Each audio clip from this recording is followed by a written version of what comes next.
Hey guys, tonight we are traveling way, way back. Not a century ago, not even a millennium. We are dialing the clock back 4.7 million years to a world you can't possibly imagine, yet one that is, in a strange and distant way, your very first home.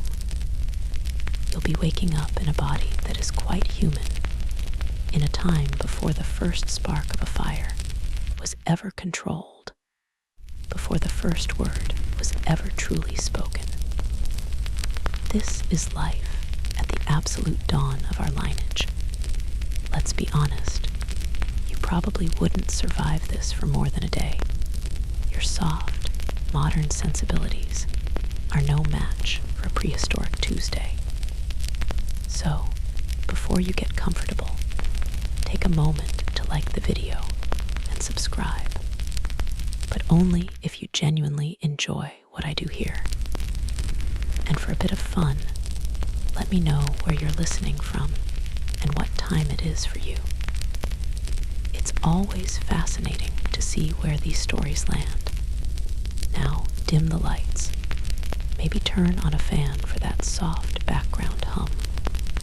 And let's ease into tonight's journey together. The first thing you are aware of is not a thought, but a feeling. It's the dampness. A thick, heavy humidity that clings to your skin and the coarse hair that covers most of your body. It carries the scent of wet earth, of decaying leaves, and the sweet, cloying perfume of unseen blossoms somewhere in the canopy below.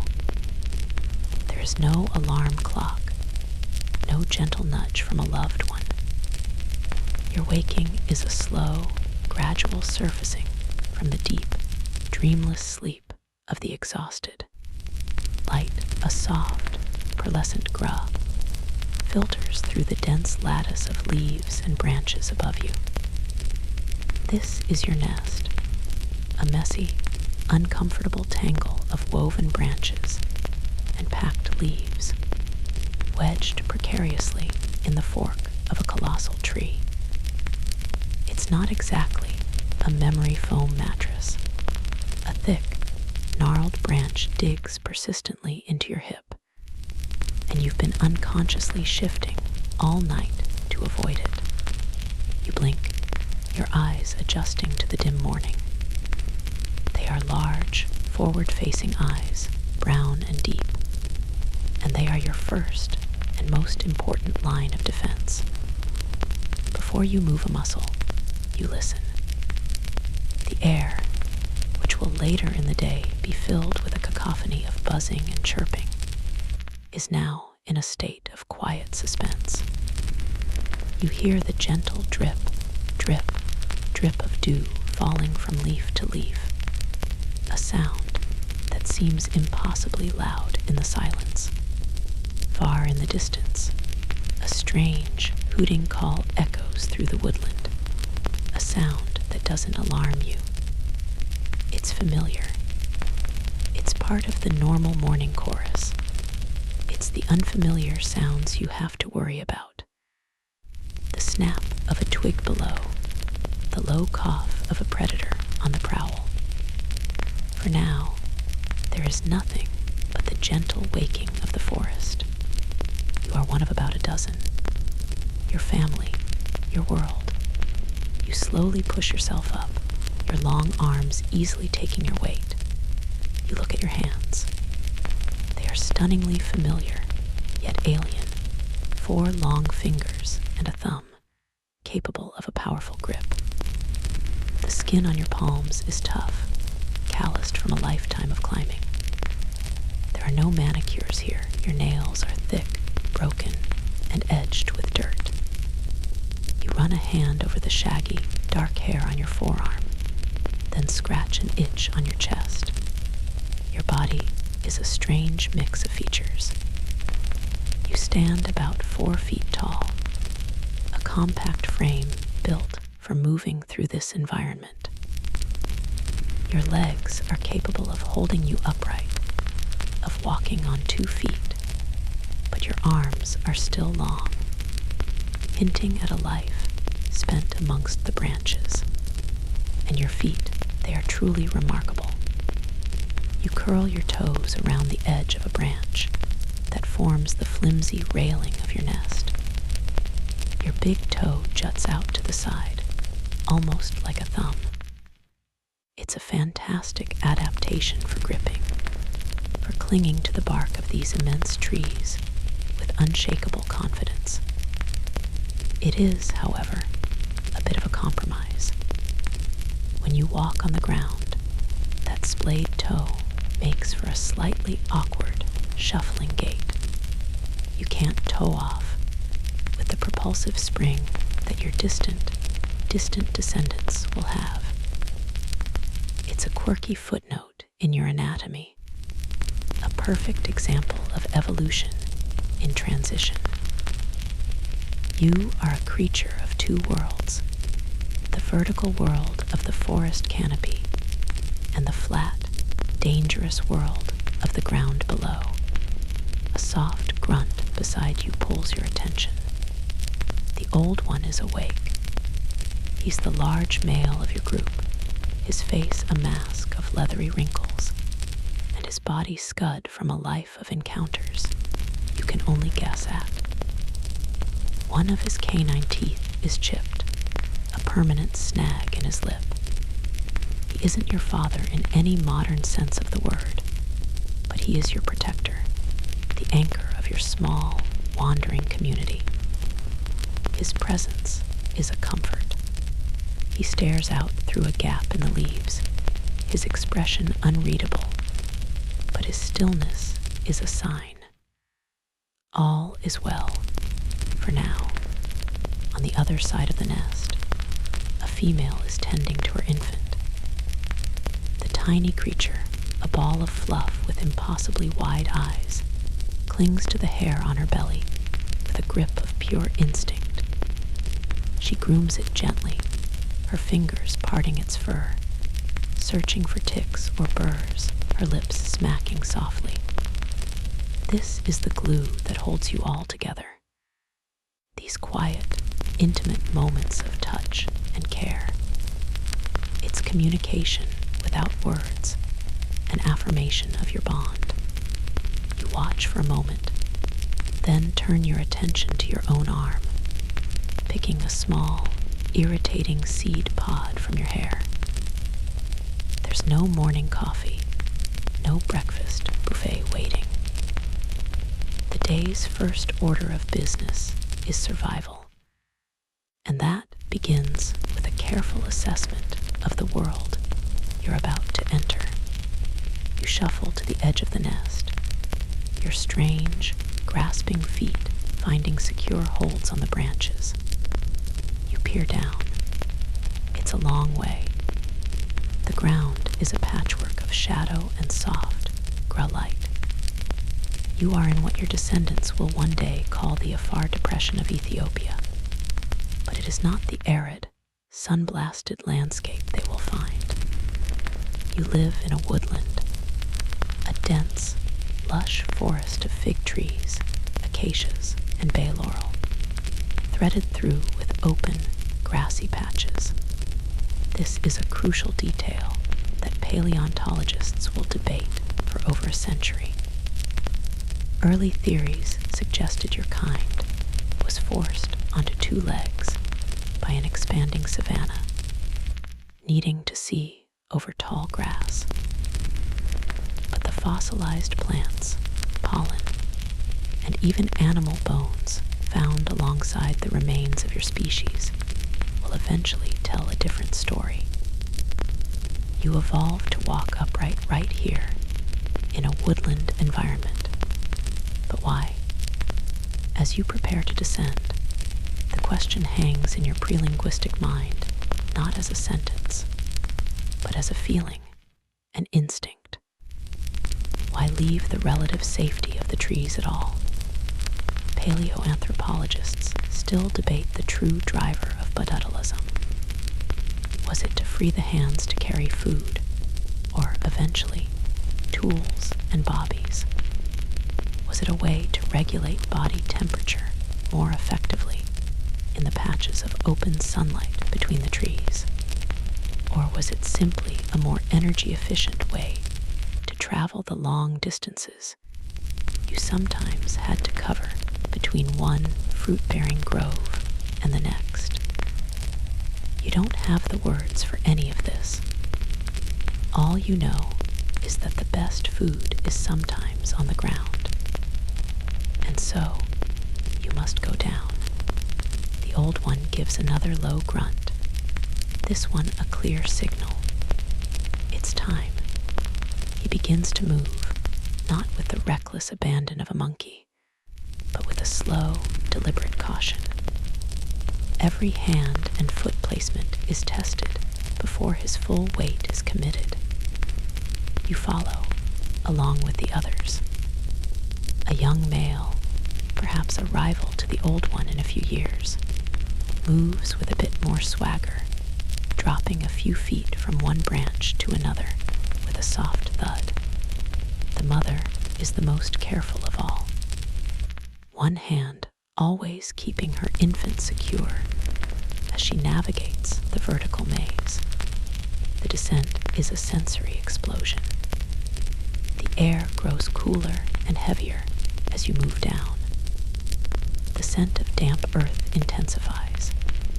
You can smell mushrooms, a rich, loamy aroma that promises a potential snack. You pass by enormous ferns, their fronds still beaded with moisture that brushes against your fur. A bright blue lizard, motionless, watches you pass with an unblinking eye before vanishing into a crack in the bark. You move in near silence. Hooting and calling is for signaling across long distances. Here, in the close quarters of the descent, silence is safety. A predator could be anywhere. A giant prehistoric python could be coiled on the very next branch. Your ancestors did not survive for millions of years by being careless. You pause on a thick, low-hanging branch, just 10 feet from the ground. This is the final staging point, the last moment of relative security. Your head swivels, your ears twitching, trying to parse the soundscape. The distant hooting has been joined by the chirping of insects and the first few tentative calls of birds. You can hear a rustling in the undergrowth not far away. Is it one of the small, harmless pig-like creatures you sometimes see rooting in the dirt? Or is it something else? Something with claws and teeth and an empty stomach. Your heart, a powerful drum in your chest, beats a little faster. Your morning breath, a wonderfully rank cocktail of last night's fibrous plants and sleep, probably doesn't help your stealth. No brushing your teeth for 4.7 million years really does a number on your oral hygiene. You look at the ground below. It's covered in a thick carpet of fallen leaves, twigs, and moss. It's soft, but it's also a perfect camouflage for snakes and other hidden dangers. Every step you take down there will be a calculated risk. The old one is already there, standing perfectly still on two legs, his head turning slowly from side to side. He's scanning the immediate area, his immense experience reading the landscape for any sign of threat. He sees none. He takes a few shuffling steps forward, his long arms held slightly out to the side for balance. He looks like a tightrope walker who has momentarily misplaced his rope. It's a strange, almost comical sight, but it is the single most important evolutionary step your lineage has ever taken. Another soft grunt, the all clear. One by one, the others drop the final few feet to the forest floor. The mother lands with a soft flex in her knees, her baby letting out a tiny squeak of surprise. You are the last one, hesitating on the branch for just a moment longer. You take one last look up at the messy, familiar shape of your nest, now silhouetted against a brightening sky. It was a place of rest, but it offered no food, no water. The day is for finding those things. The day is for living. You release your grip, your thumb toes letting go of the bark, and you drop. Your feet hit the soft, damp earth with a soundless thud. The air here smells different. It's the smell of dirt, of worms, of life and decay. The day has begun, and the first urgent need is already making itself known. A gnawing, hollow feeling in your gut. You are hungry.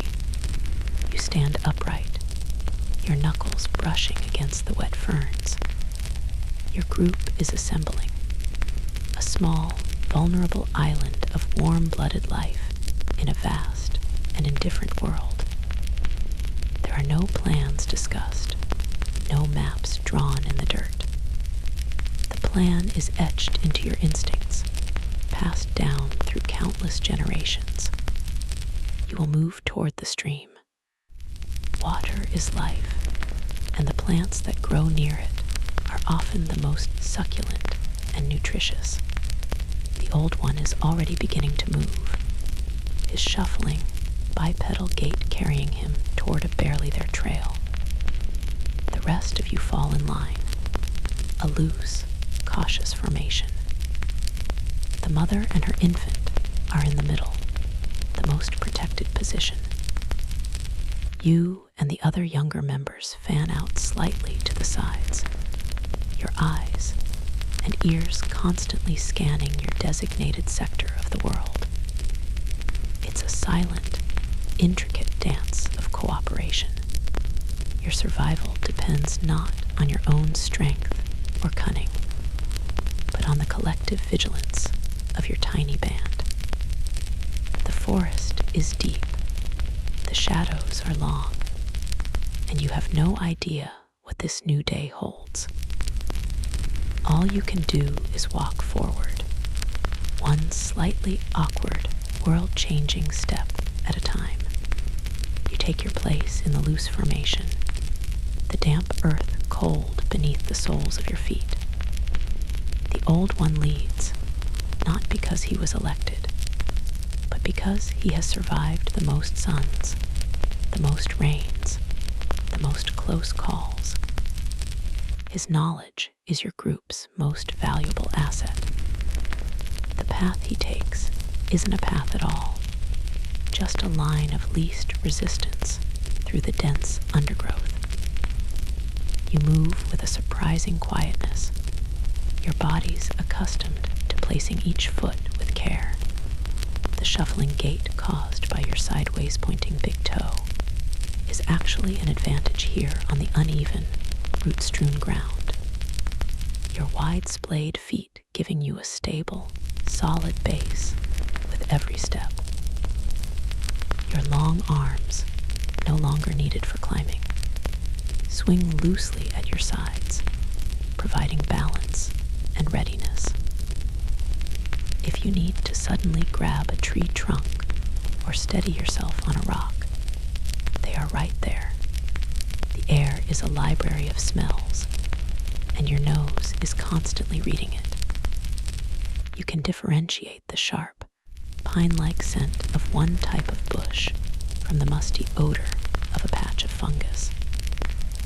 This is how you map your world.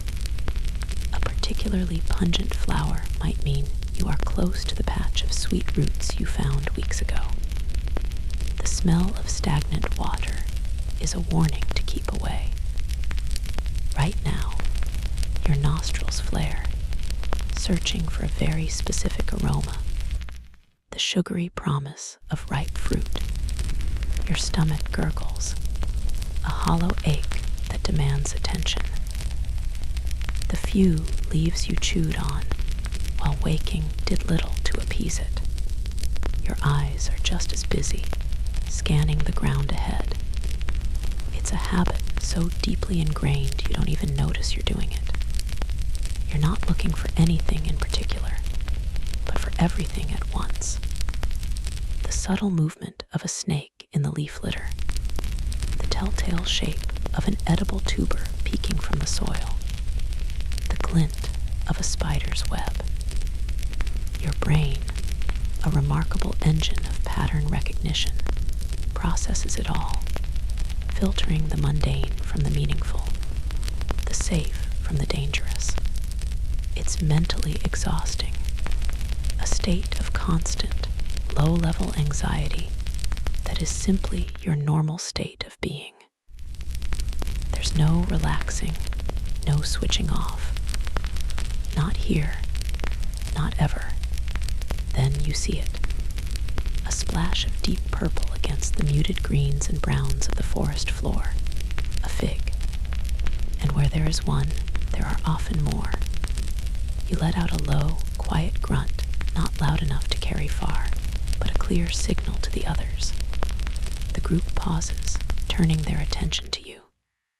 You point with your chin, your body language economical and precise. The old one turns his head, and his eyes follow your gaze. He sees it too, and gives a barely perceptible nod. Approval. You have done well. You approach the area cautiously. A windfall of fruit is a major prize, and you are not the only creatures in this forest who know that. A large number of fallen figs could attract anything from giant, tusked pigs to other bands of hominids. But the area seems clear. You squat down, your flexible hips and ankles making the position as comfortable as a favorite armchair. You pick one up. It's soft, unblemished. You sniff it first. The smell is intoxicatingly sweet. No hint of rot or mold. You pop it into your mouth. The explosion of sugary pulp on your tongue is pure bliss. It's the finest delicacy you can imagine. A rush of pure energy that your body craves. The others join you, quickly gathering the scattered fruit. There is no hoarding, no fighting over the best ones. There's an understanding within the group. A good find is for everyone. The mother finds a particularly ripe one, and after chewing it into a soft mush, presses it into the mouth of her infant, who swallows it greedily. This is what you live for. These small victories, these moments of shared relief and pleasure. This is the diet your body is built for. Isotope analysis of your fossilized teeth, millions of years from now, will show the chemical signature of these woodland plants, the fruits, the leaves, the shoots. It will confirm you were no mighty hunter of the savanna, but a denizen of the forest, a creature sustained by the C3 plants that surround you now. The feast is over in minutes. There were perhaps 24 figs in total, not enough to fill your bellies completely, but enough to take the sharp edge off your hunger. Now the real work begins. The sugar rush was the appetizer. Now you need the main course. The old one wanders over to a patch of familiar-looking ferns. He expertly strips the young, tender fronds, ignoring the tougher, older leaves. You and the others follow his lead. You pull a stalk to your mouth and scrape the soft green flesh off with your front teeth. It's fibrous, a little bitter, and requires a lot of chewing. Your large molars, coated in thick enamel, are perfect for this grinding work. It's not delicious like the fig, but it's sustenance. It's the boring, reliable kale salad of the Pliocene. After a few minutes of chewing on greens, the old one moves again, his eyes scanning the forest floor with a different kind of intent. He stops at a large, decaying log, half buried in the damp earth. It's crawling with termites on the outside, but he's interested in what might be inside. He crouches down and does something interesting. He picks up a small, heavy stone and begins to tap it rhythmically against the log. Thump, thump, thud, thud, thump. He tilts his head, listening intently to the resonance of the sound. This is a clever trick, a piece of knowledge passed down through observation. He is performing a kind of primitive sonar, listening for the hollowed-out sections that might hide a juicy colony of beetle grubs. Some of your primate cousins do this, a technique known as percussive foraging, and it's a sign of a brain that can make connections, that understands cause and effect. He finds a spot that sounds promisingly hollow. He puts the stone down and begins to tear at the rotten wood with his powerful fingers. The wood splinters easily, revealing a network of tunnels within. And there they are, fat, white grubs, glistening and wriggling. A jackpot of protein and fat. Before you can even think about being grossed out, a purely modern invention, you are scooping them up. They are soft and squishy in your hand, and you eat them without a second thought. They have a nutty, creamy taste, a rich burst of flavor that complements the blandness of the ferns perfectly. It's like finding a hidden pocket of macadamia nuts. The mother gathers a handful, and just as with the fig, mashes them for her baby. Getting enough fat and protein is crucial for a growing infant's brain. While you're enjoying your six-legged snack, a flicker of movement at the edge of your vision catches your eye. It's a lizard about the length of your forearm, sunning itself on a rock.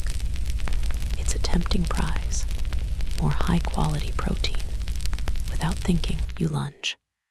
Your hand closes around its wriggling body. A lucky catch.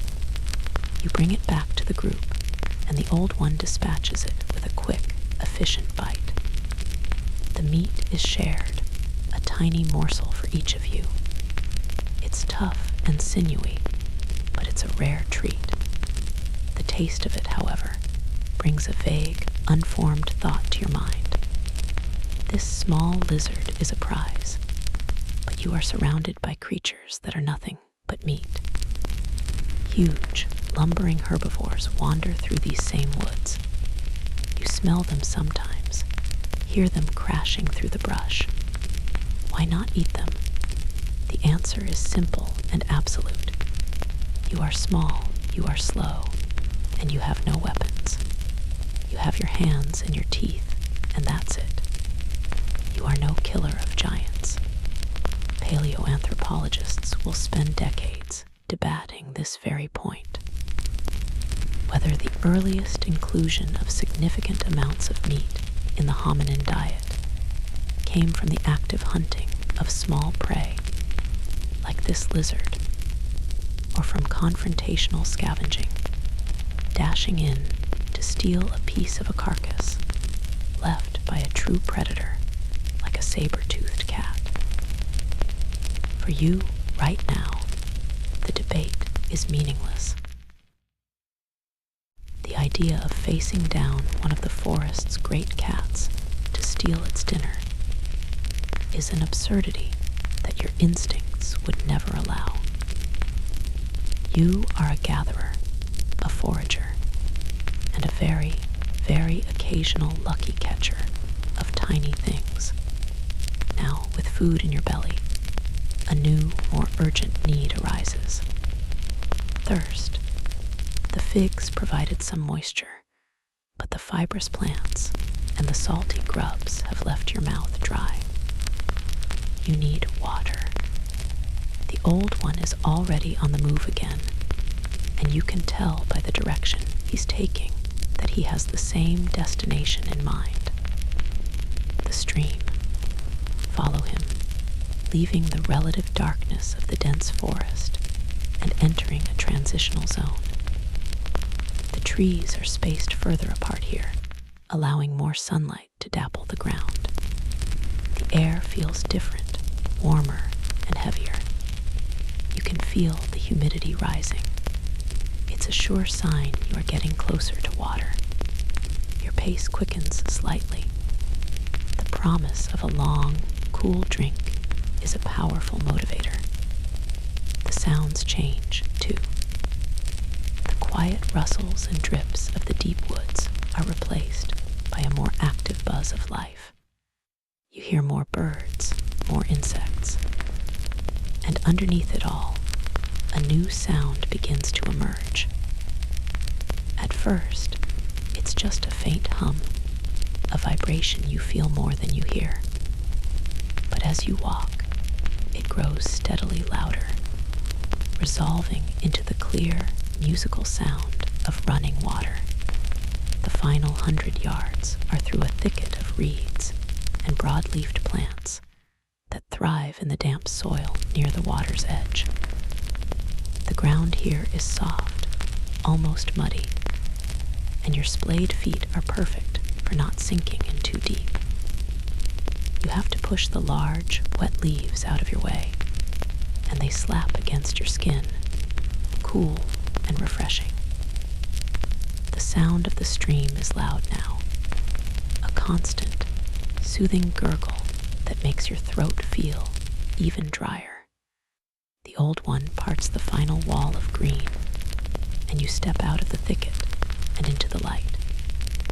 And there it is, the stream. It's not a mighty river, but a wide, shallow waterway, perhaps 20 feet across. The water is crystal clear, tumbling over a bed of smooth, multicolored stones. It sparkles in the morning sun, a ribbon of life cutting through the woodland. But this place of life is also a place of supreme danger. The trees and reeds that offered you cover are gone. Here, you are exposed, out in the open. Animals of all kinds must come here to drink, and that includes the things that hunt them. This is not a peaceful park fountain. It's the local watering hole, and it has no closing time and no security guards. Your relief at finding water is tempered by a surge of adrenaline. You scan the opposite bank, the shallow water, the nearby bushes, your eyes searching for any sign of a threat before you dare take a single step closer. The stream bank is a line of decision. Behind you lies the relative safety of concealment. Before you lies the absolute necessity of water. For a long minute, no one moves. You are all statues, scanning, listening, smelling. The old one's gaze is fixed on a thicket of reeds on the far side. Nothing moves, but that means nothing. This is the classic dilemma, one of the most famous fossil finds of your distant relatives, a specimen nicknamed Lucy, will be discovered with puncture marks on her bones that some paleontologists will argue match the canine teeth of a leopard. The theory is she may have been killed by a predator while sleeping in a tree. Others will suggest she simply fell. But the danger is real. A predator can be anywhere, and a watering hole is its favorite restaurant. Your thirst, however, is a relentless master. Finally, the old one seems satisfied. He lets out a low, almost inaudible rumble, the signal to advance. He moves first, stepping from the cover of the reeds and making his way to the water's edge with that characteristic shuffling gait. You and the others follow in a tight, nervous cluster. You don't wade in. Instead, you drop to all fours at the very edge of the water, dunking your faces directly into the cool, clear current. The shock of the cold is exhilarating. You drink deeply, gulping down the life-giving liquid, your eyes still open and scanning, even as your face is submerged. You can see the smooth, algae-covered stones on the stream bed, a tiny fish darting away from the sudden disturbance of your presence. You drink your fill, then lift your head, water dripping from your chin and the hair on your cheeks. The relief is instantaneous and profound. It washes away the dusty, dry feeling in your throat and seems to cool your entire body from the inside out. The mother, ever cautious, drinks in short, quick bursts, constantly lifting her head to check on her infant, who is clinging tightly to her back and looking around with wide, curious eyes. The little one reaches out a tiny hand and bats at a droplet of water on its mother's fur. Your thirst quenched, you don't linger. The stream bank is too exposed, too dangerous. You retreat back into the partial cover of the sparse trees near the edge of the forest. The sun is higher now, its heat beginning to beat down with real intensity. The soft, pearlescent light of dawn has been replaced by a brilliant, almost white glare. You need to find a place to rest during the hottest part of the day, a place with deep shade and good visibility. The old one seems to have a location in mind as he begins to lead you away from the stream, moving parallel to the main forest, but in a more open, park-like landscape. This is where your world changes. The dense canopy gives way to scattered acacia trees and wide open patches of grassland. The ground here is harder, drier. The air shimmers with heat. This is the savanna, the environment that will play such a crucial role in the story of your descendants. You are not a creature of the savanna, not yet. You are a woodland hominin, a visitor to this vast, open space, and you feel the difference keenly. The lack of cover makes your skin prickle with unease. Your dark fur, so useful for camouflage in the forest shadows, makes you stand out like a solitary black rock in a field of pale grass. And the inhabitants here are on a different scale. You hear a sound, a deep, rhythmic booming that vibrates through the soles of your feet. You freeze, your head snapping up, and then you see them. A herd of Dinotherium giant, prehistoric relatives of elephants. They are immense, towering over you, their skin thick and wrinkled like the bark of an ancient tree. But the most bizarre and terrifying thing about them are their tusks. They don't curve upwards from their upper jaw like a modern elephant's. Instead, two huge, sharp tusks curve downwards and backwards from their lower jaw, like a pair of giant, wicked hooks. Historians will argue for ages about what they were for. Were they used for digging up roots, for pulling down branches, or for fighting? You don't know, and you don't care. All you know is that one of them could crush you without even noticing. They are thankfully some distance away, moving slowly through the grass, ripping up huge clumps with their prehensile trunks. You give them a wide, wide berth, your path bending in a large arc to stay as far away from them as possible. They are not predators. their sheer size makes them an unpredictable and deadly obstacle. A frightened or startled Dinotherium could flatten your entire group in a blind panic. You move quietly, your eyes fixed on the herd, watching for any change in their behavior, any sign that they have noticed you. The sun is relentless. It beats down on your head and shoulders, and you can feel the heat radiating from the baked earth through your feet. You are starting to sweat, the moisture matting your fur. Walking on two legs has a distinct advantage here. It presents a smaller surface area to the direct overhead sun compared to walking on all fours. A neat little tidbit of thermoregulatory efficiency. It's one of the subtle benefits that might have helped push your ancestors toward bipedalism. Still, it's brutally hot. You pant softly, your tongue lolling from your mouth. You see a lizard scamper for the shade of a rock, and you feel a pang of envy. Then a new smell hits your nostrils. It's pungent, musky, and sharp. It's the smell of a predator. Every muscle in your body goes rigid.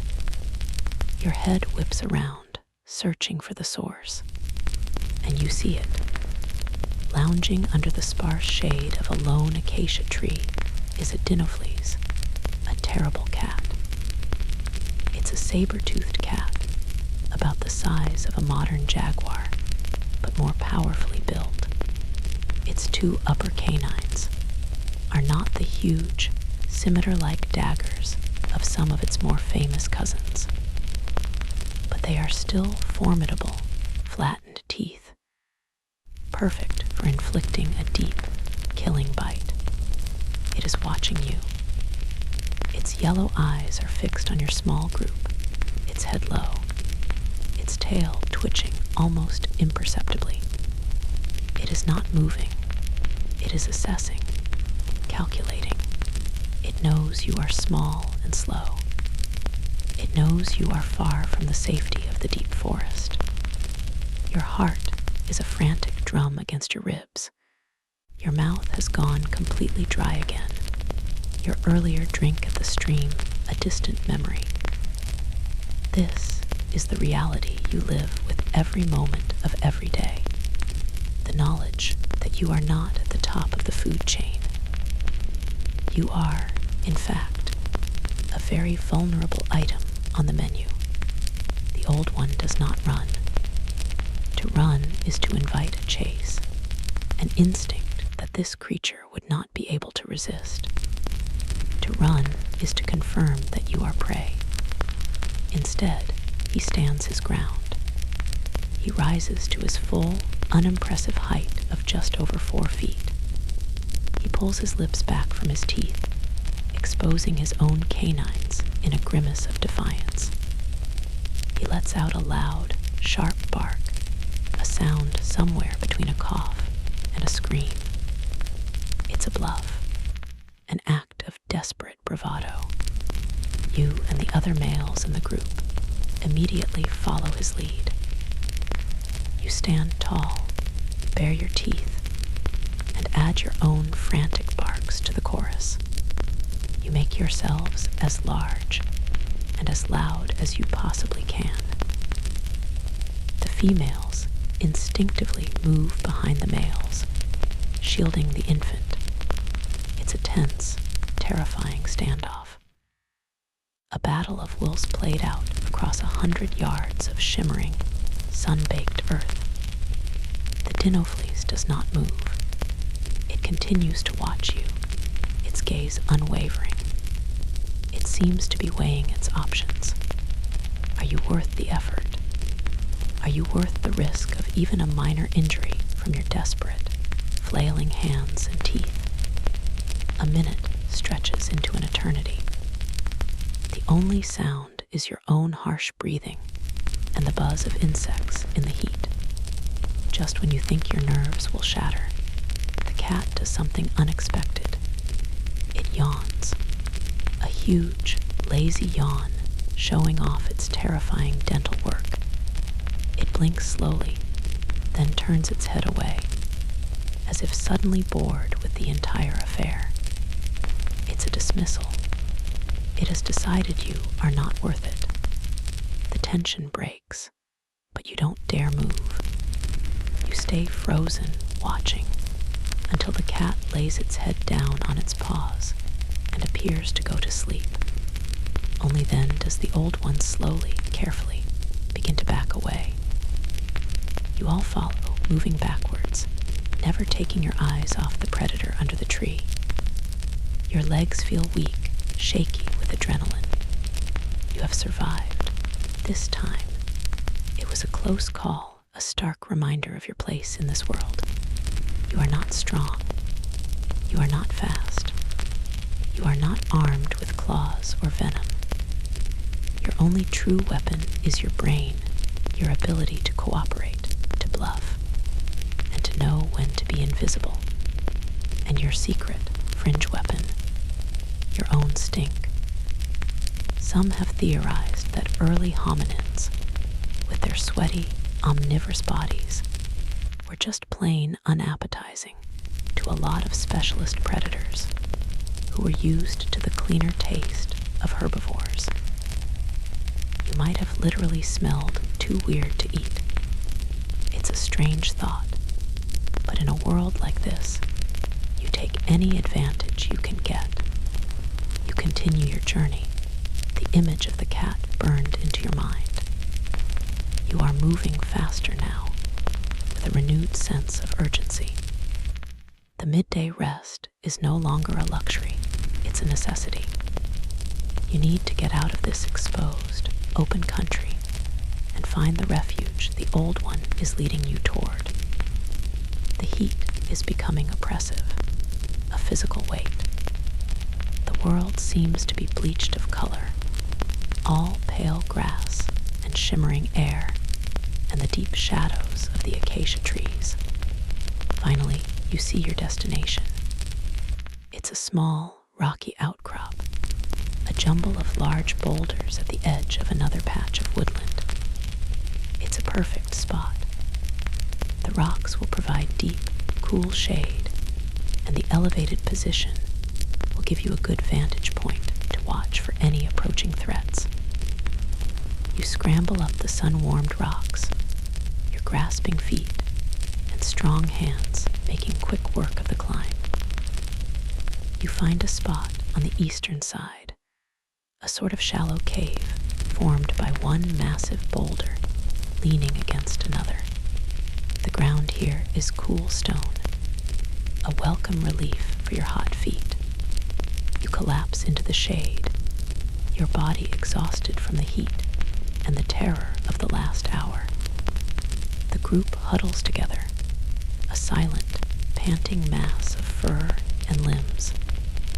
The immediate danger has passed. The mother nurses her infant. The old one sits at the entrance of your rocky shelter, his eyes scanning the savanna you just crossed. He is the watchman, the silent guardian. You lean your head back against the cool rock, your eyelids heavy. The sounds of the savanna seem more distant now, muffled by the heat and your own fatigue. You are safe for the moment. You close your eyes not to sleep, but to rest, to conserve your energy. The morning was about finding food and water. The afternoon will be about surviving the heat and the giants that walk this ancient land. And the evening will bring its own challenges. But that is a problem for later. For now, there is only the shade, the silence, and the slow, steady rhythm of your own breathing. The shade from the great boulder has crept eastward, and the blistering heat of midday has begun to soften into the warm, golden glow of late afternoon. You stir from a light, uneasy slumber, the kind of rest that provides respite, but not true recovery. Your body is stiff, your mind still on high alert. One by one, the others in your group begin to move, stretching their long arms and rotating their sore shoulders. The old one is already awake and watchful, as if he never slept at all. He stares out over the plains, his brow furrowed in concentration. The immediate lethargy of heat has passed, and the gnawing emptiness in your stomach has returned with a vengeance. The figs and grubs of the morning are a distant, pleasant memory. You need a real meal, something substantial to power you through the coming night. And the next day, the group assembles without a sound, a collection of shared glances and subtle shifts in posture, conveying the unspoken plan. It's time to move on. You climb down from the rocky outcrop, your feet finding easy purchase on the warm stone, and set off once more. You move away from the open savanna, dipping back into the familiar dappled light of the woodland edge. The goal now is simple: find food before dusk. Your eyes scan the ground for tubers. Your nose searches the air for the scent of fruit. But the pickings here are slim. Another group, or perhaps a herd of hungry herbivores, has passed this way recently. You walk for what feels like a long time, the afternoon sun casting long, distorted shadows that play tricks on your eyes. A gnarled root becomes a snake, a dark patch of leaves a coiled predator. It's draining work. And then the old one stops. He doesn't make a sound, but his sudden stillness brings the entire group to a halt. He is not looking at the ground. He is looking up, his head tilted, his gaze fixed on a point high in the deep blue sky. You follow his gaze. At first, you see nothing but the endless expanse. Then you spot them. Tiny black specks circling lazily. Vultures. They are too high and too far away for you to see them clearly, but their pattern is unmistakable. They are riding the thermal currents, waiting. A gathering of vultures means only one thing: death. And death, for a creature like you, can often mean life. It means a carcass, a potential feast of unimaginable richness. A new energy ripples through the group. The tired, plodding walk is replaced by a focused, purposeful stride. But it's a movement laced with extreme caution. A kill attracts everyone. The killer itself might still be nearby, jealously guarding its prize. Or more likely, the secondary wave of scavengers is already there, creatures far better equipped for violence than you are. The old one leads the way, his body low to the ground, using every bush, every tree, every dip in the terrain as cover. You move in absolute silence, communicating with fleeting hand gestures and glances. Your heart, which had settled into a steady rhythm, begins to pound a nervous, excited beat against your ribs. The smell hits you first. A faint, coppery tang on the air that grows stronger with every step. It's the unmistakable, primal scent of blood. Soon, it is joined by a heavier, ranker odor, the smell of opened viscera. It's a gruesome perfume, but to your hungry mind, it's the most beautiful scent in the world. The sounds come next. The low growl of a satisfied carnivore, the wet tearing of flesh, and the sharp, cracking sound of bone. And above it all, the frantic, ugly squawks of the vultures, some of whom have descended to join the fray. You crawl the final few yards on your belly, the dry grass and twigs crackling softly beneath you. The old one parts a curtain of tall grass, and you peer through the gap. The scene before you is one of savage, chaotic bounty. In the center of a small clearing lies the body of a three-toed horse, a Hipparion. Its flank is ripped open, its ribs exposed to the sky. The grass around it is trampled and stained dark red. The original predator, perhaps the very dinofleas you evaded earlier, is gone. It has eaten its fill of the best parts of the liver, the heart, and abandoned the rest. But the feast is far from over. A pair of giant hyenas, Pachycrocuta, are in charge now. They are monstrous animals, the size of modern bears, with massive, powerful shoulders and a sloping back. Their jaws are the most powerful of any mammal, capable of crushing the largest bones to powder. They are ripping huge chunks of meat from the carcass. Their growls a deep, rumbling threat to anything that might challenge them. A cloud of vultures hops and flaps around the periphery, darting in to steal a small scrap whenever the hyenas are distracted. It is a terrifying, mesmerizing spectacle. You are hopelessly outmatched. A single giant hyena could kill your entire group without breaking a sweat. To approach the carcass directly would be suicide. This is the great puzzle for your kind. Paleoanthropologists will debate for decades how you fit into this picture.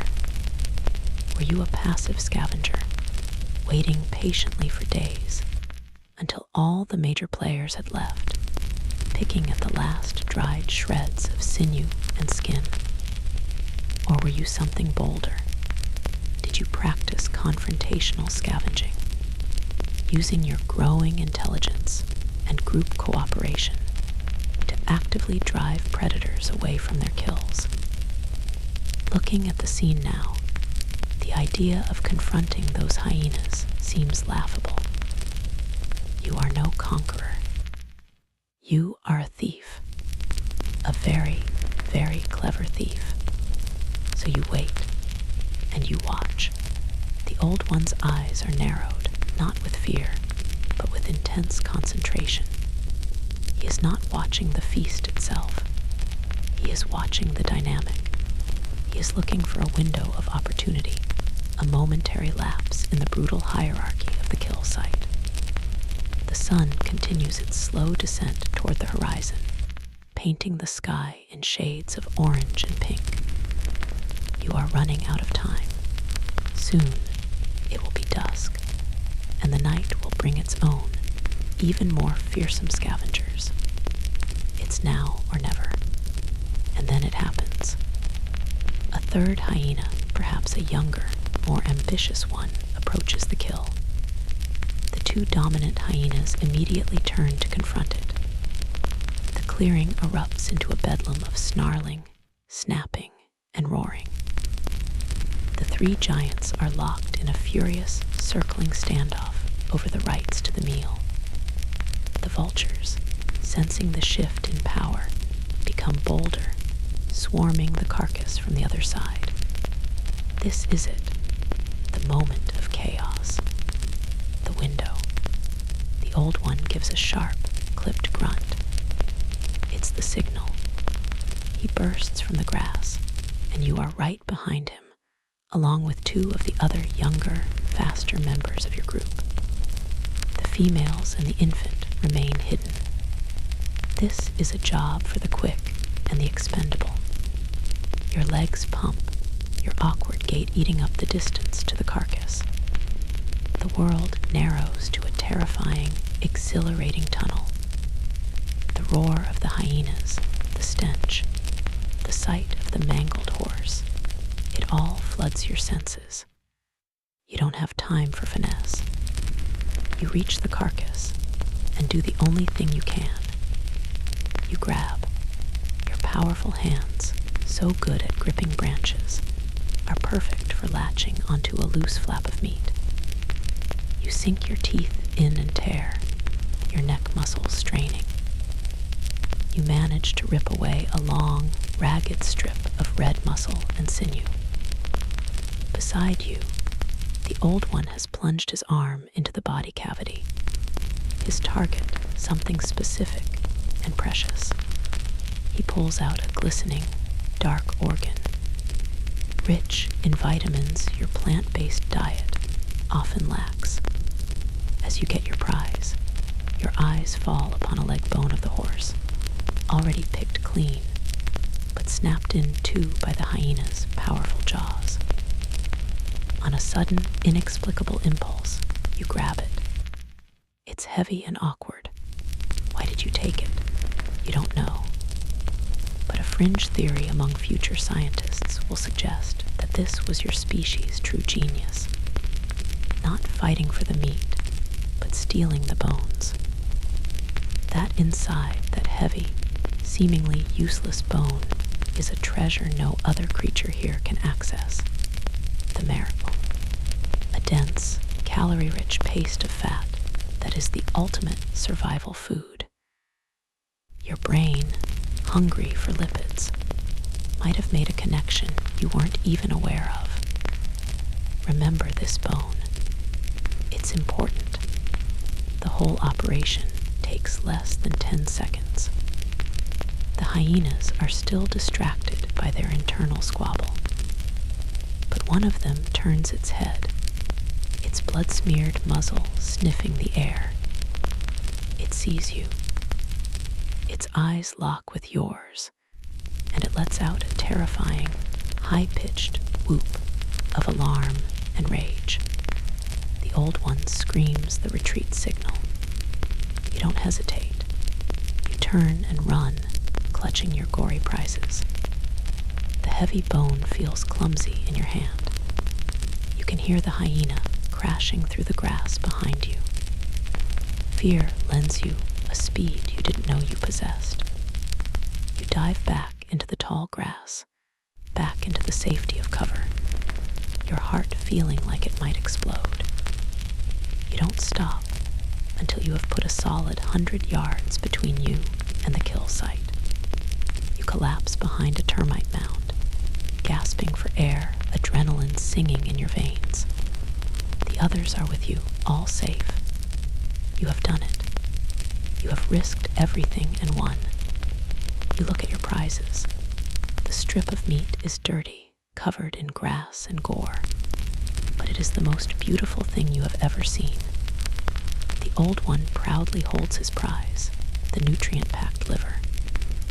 And you have your strip of meat and this strange, heavy bone. The group gathers around, their eyes wide. The smell of the fresh meat is intoxicating. The immediate threat from the hyenas has passed, but you are not safe yet. You are a small group of hominins in the fatting light, holding a fortune in fresh, stolen meat. And now, everything in the forest knows you have it.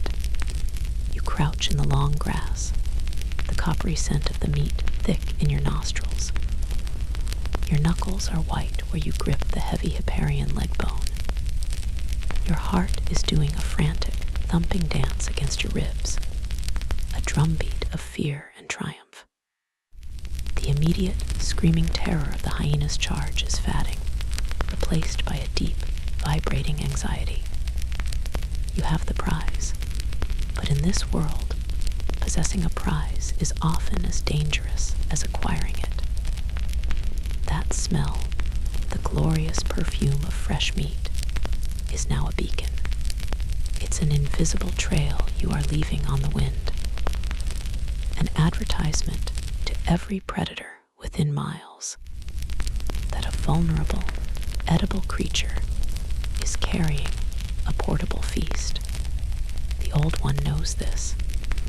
He doesn't let the group rest for more than a minute. He gets to his feet, the precious, gory liver clutched in one hand, and gives a sharp, urgent grunt.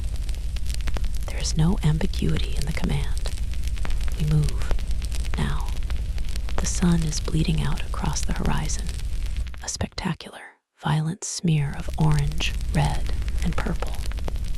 It's beautiful, but it's a warning. The brief, dangerous twilight period is beginning, and when the light is gone completely, your disadvantage will be absolute. You need to get back, not just to any group of trees, but back to your territory, your home range. This is a fundamental truth of your existence. You are not a wanderer, a nomad drifting aimlessly across the continent. You operate from a known base, a territory you know intimately, perhaps spanning a few square miles. Within this range, you have a mental map of every important feature: the most productive fruit trees, the most reliable water sources, and most importantly, the safest places to sleep.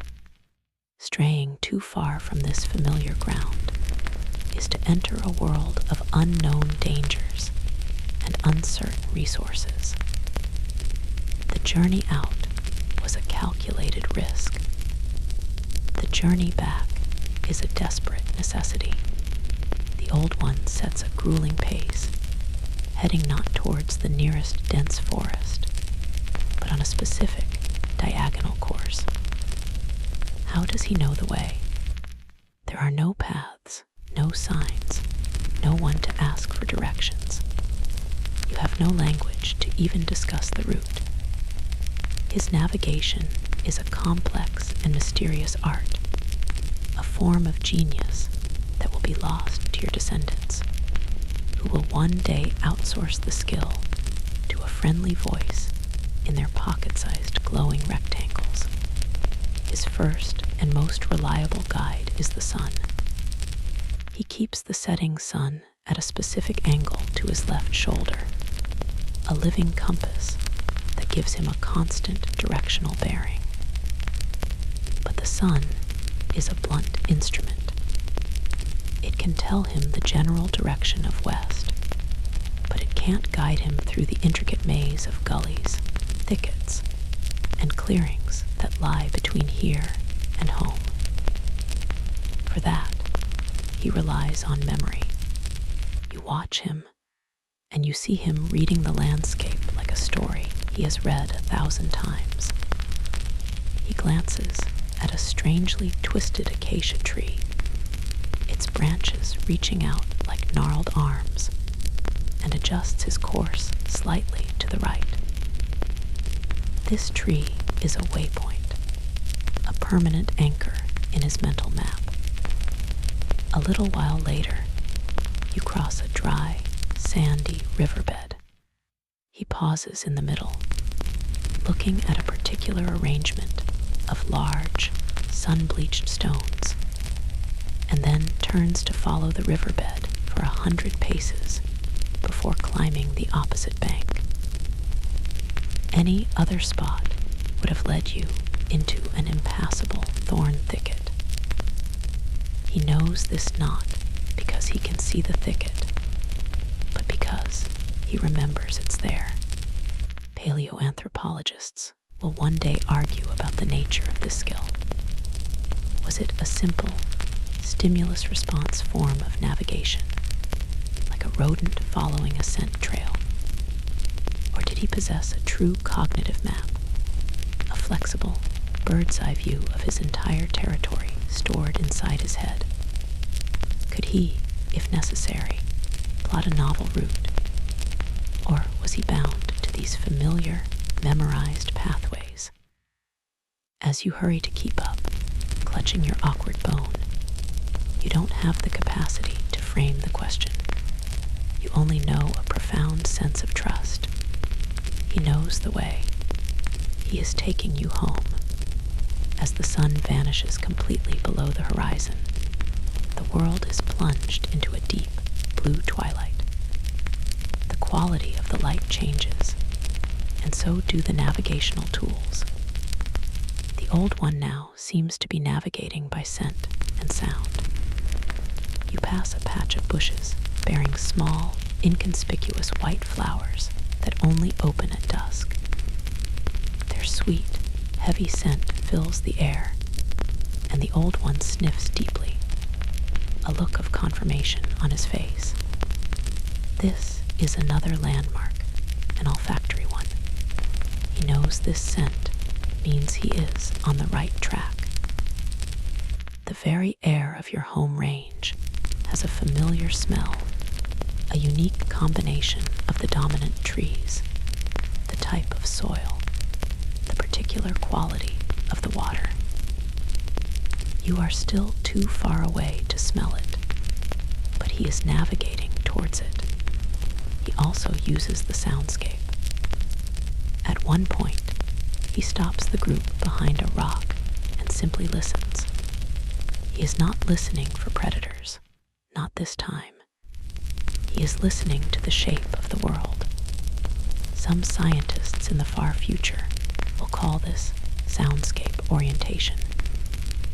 He is listening to the way the rising chorus of evening insects echoes off a distant rock face. The unique acoustic properties of his territory are as familiar to him as the visual landmarks, the way sound carries, the way it's muffled by a certain patch of forest. It's all part of the map. It's a subtle, almost mystical form of navigation that requires an intimacy with the environment that is impossible to imagine. The journey is terrifying.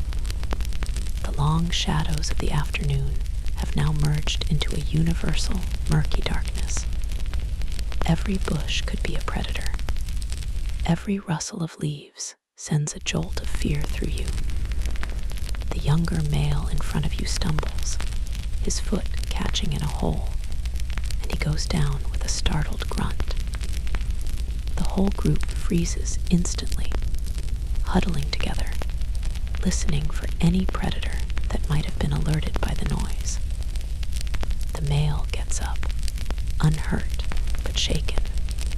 The old one gives him a soft, reassuring pat on the shoulder before pressing on.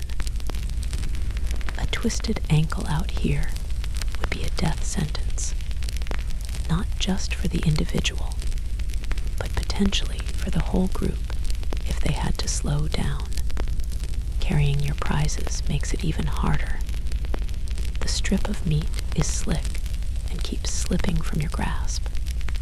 The leg bone is heavy, and you have to shift it from hand to hand as your arm gets tired. More than once, you consider dropping it. It seems like a foolish burden, but some deep, primal instinct tells you to hold on. Remember the feel of it, the weight, the promise of what might be inside. This simple act of carrying something that is not food now, but might be food later, is a tiny cognitive spark, a glimmer of foresight.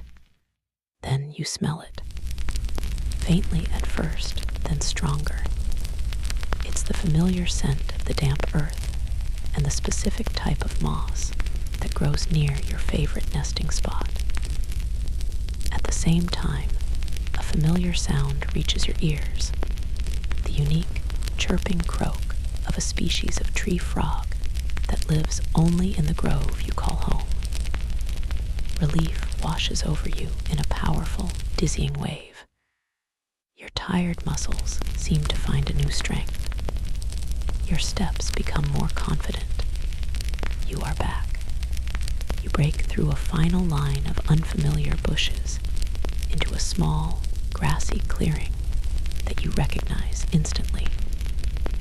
On the far side stands a colossal fig tree, its branches a dark, sprawling silhouette against the stardusted sky. This is it. This is the heart of your territory. You have made it. The frantic race against the darkness is over. The group stops, and for the first time since you left the kill site, You all allow yourselves a moment of release. Some of the others let out low, hooting calls of relief, a sound of communal triumph. The mother gently grooms her infant, reassuring it after the stressful journey. You look down at the bone in your hand, then at the meat clutched in the other. You have carried them all this way. You have brought the bounty home. But the day is not quite over. You still have to get up into that tree, secure your precious, hard-won meal, and prepare for the long, dark hours of the night. The relief of being home is a physical presence, a weight lifting from your shoulders. But the work is not yet done. You stand at the base of the giant fig tree, your sanctuary, and look up. It's a long way to the high branches where you will nest, and you are all laden with your precious, awkward cargo. The scent of blood is strong here, an invitation to any nocturnal hunter that might be passing by. You cannot leave the meat on the ground. The old one leads the ascent. He secures his prize, the liver, by gripping it with his teeth, freeing his hands and feet for the climb. It's a clumsy solution, but an effective one. You watch him, then try to do the same with your strip of Hipparian meat. It's tough and sinewy, and you manage to get a good enough grip to hold it. But you still have the bone. It's too large and heavy for your mouth. You try tucking it into the crook of your arm, but it's slick, and you nearly drop it twice before you're even 10 feet up. Finally, you find a solution, wedging it between your back and your shoulder.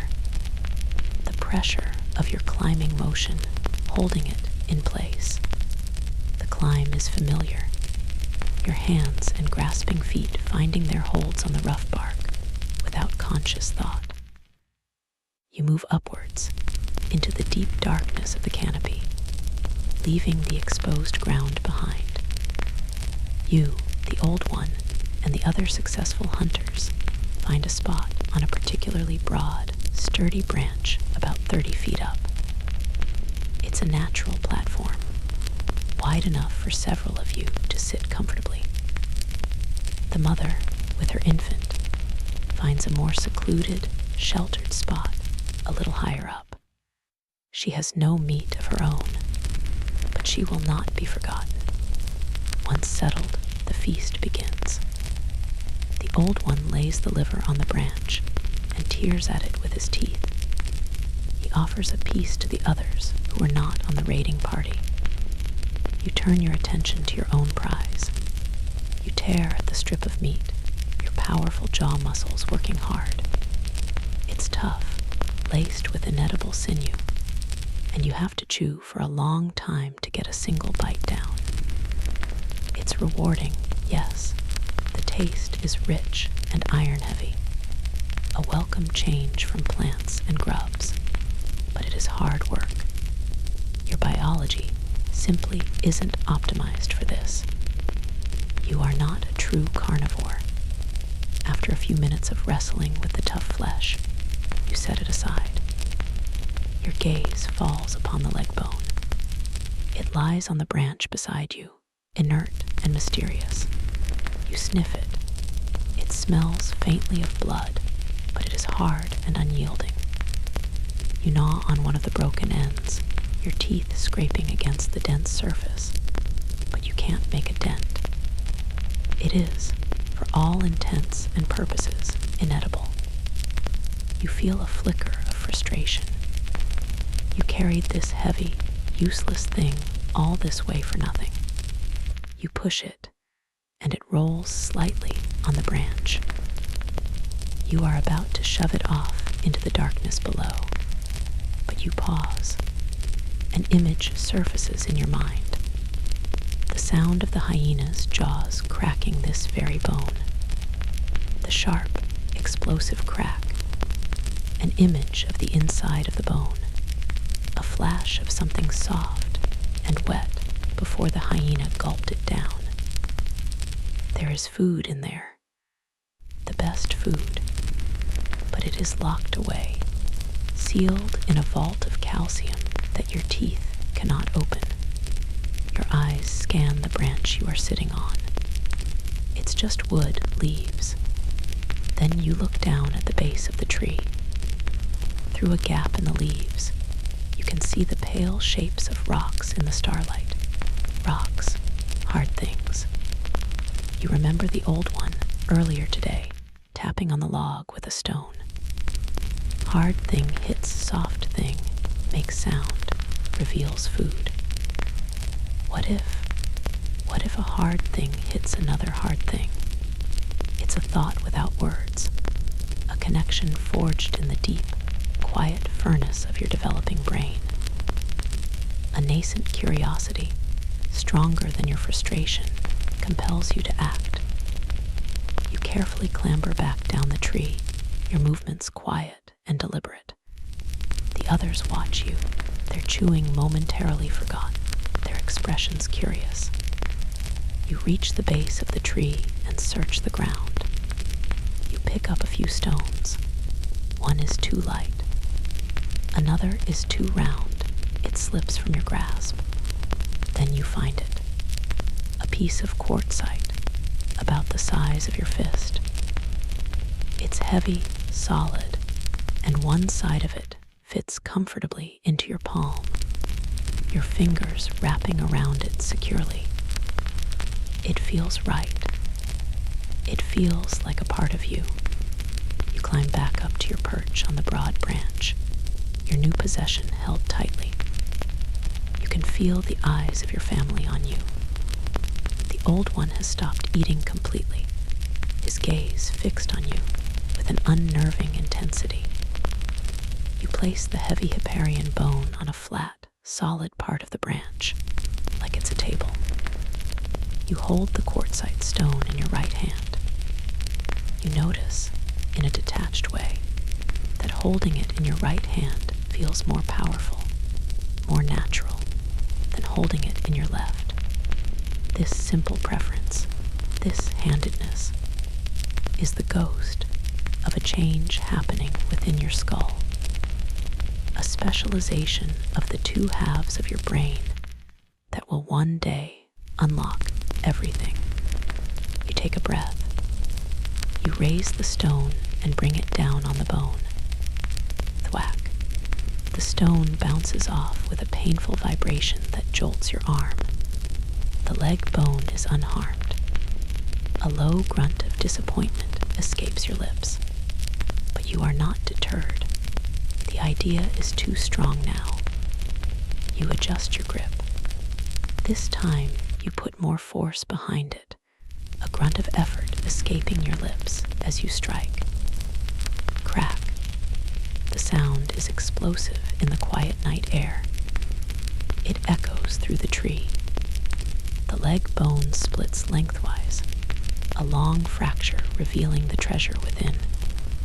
You drop the stone, your hand tingling from the impact. You stare, mesmerized. The hollow of the bone is filled with a soft, pinkish-white paste, glistening with fat in the dim starlight. This is the marrow.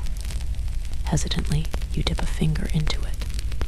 It's soft, greasy, and warm. You bring your finger to your mouth and taste it. The sensation is overwhelming. It's not a taste so much as a feeling, a wave of pure, concentrated energy. It's richer than any grub, more satisfying than the sweetest fig, more potent than the meat itself.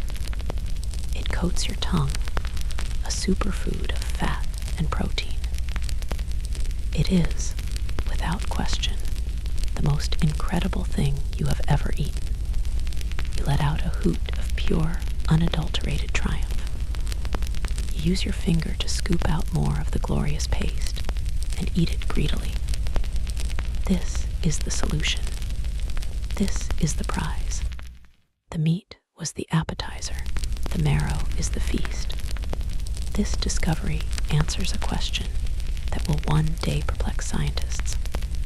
Why did hominins invent stone tools? Was it to slice meat from carcasses? Or was it to get at the one resource no one else could, the marrow, locked inside the bones, and the brain locked inside the skull? Your own experience tonight provides a compelling argument.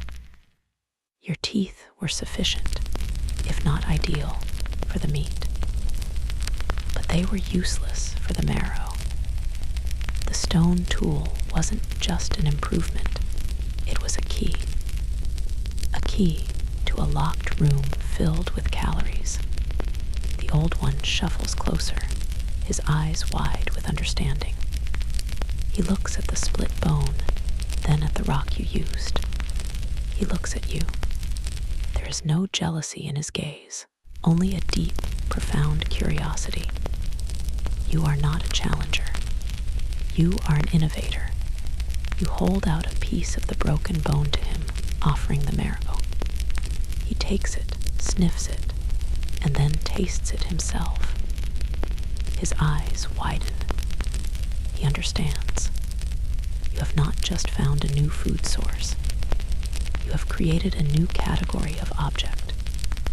That rock in your hand is no longer just a rock. It is a tool. It is a promise. It is the beginning of technology. It is the first, tiny, flickering spark in the long, dark night of prehistory. A spark that will one day be tamed into a fire, shaped into a spear, and launched toward the stars. But for tonight, it is just this, a way to get at the good stuff inside a bone. And as you share your discovery with the rest of your family, a new piece of knowledge enters the collective mind of your group, passed on not by words, but by a simple, world-changing demonstration. The night feels a little less dark now, a little less dangerous.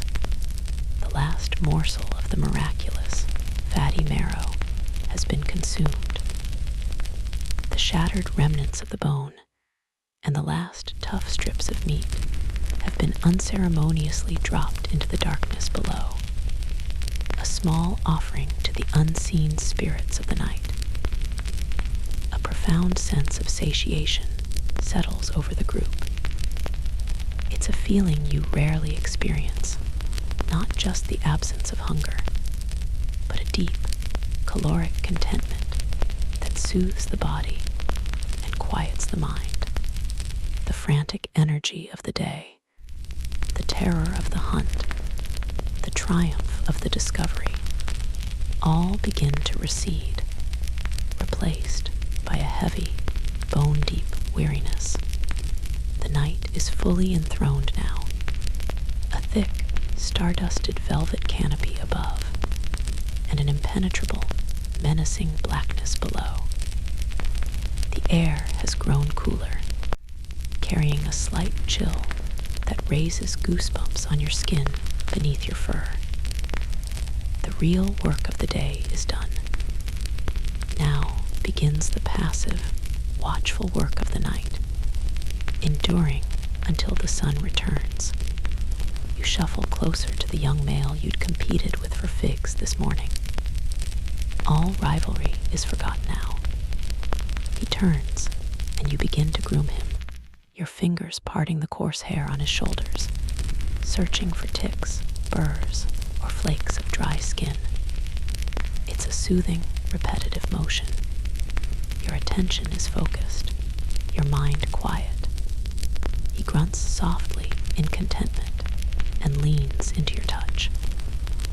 A few moments later, he returns the favor, his own fingers gently working through the hair on your back.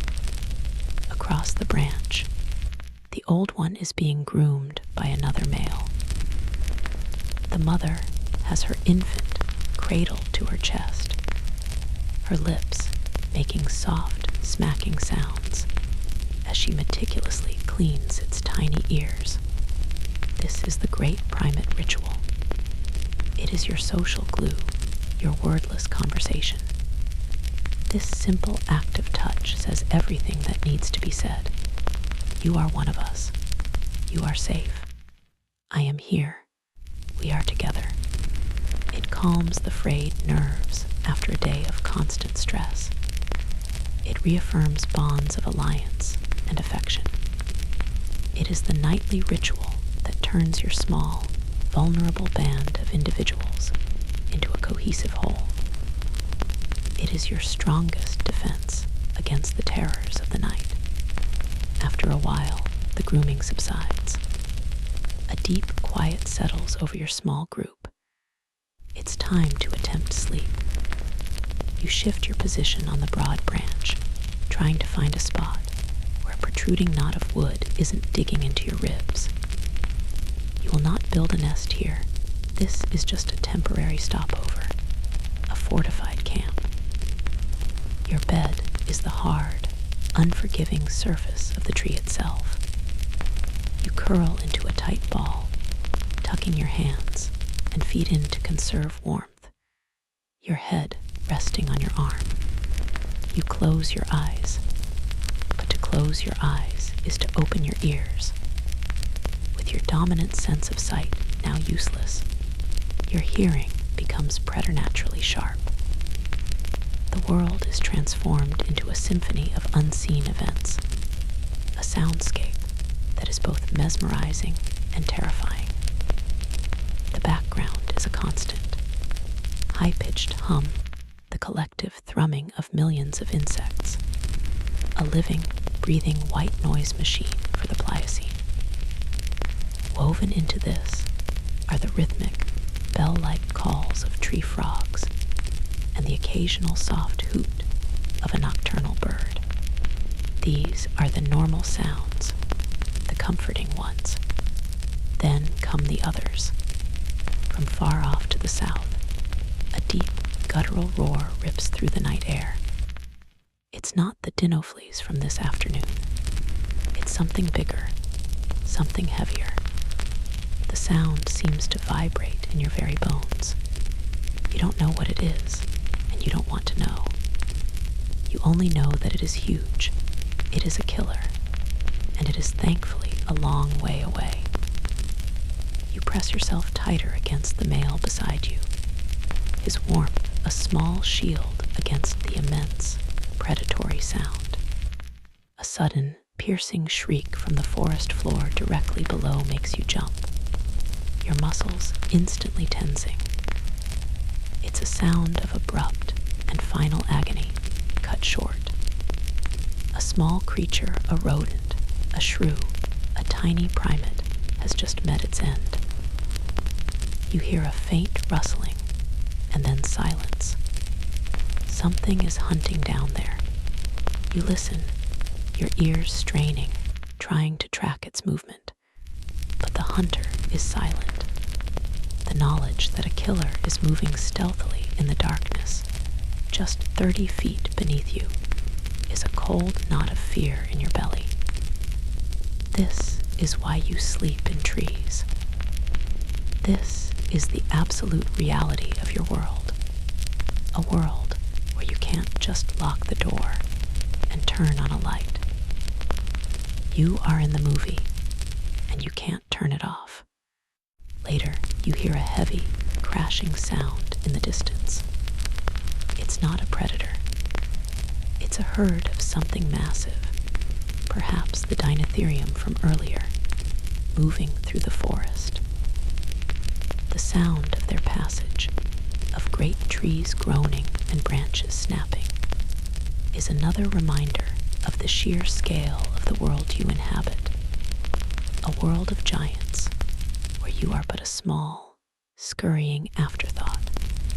You drift in and out of a shallow, restless state that is not quite sleep. Paleoanthropologists of the future will debate this very experience. Did you have long, consolidated blocks of sleep, like a modern human, in a safe bedroom? Or was your sleep necessarily fragmented, light, and polyphasic, a series of short naps, constantly interrupted by the need for vigilance. Your night provides the answer. It's a state of permanent semi-awareness.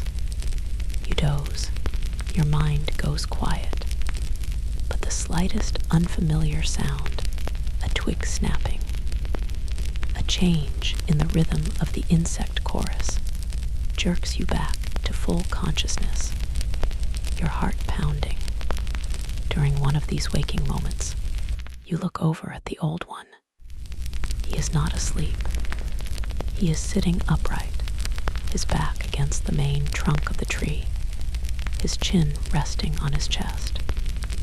He appears to be dozing, but his head lifts every few minutes, his ears twitching, his gaze sweeping the darkness.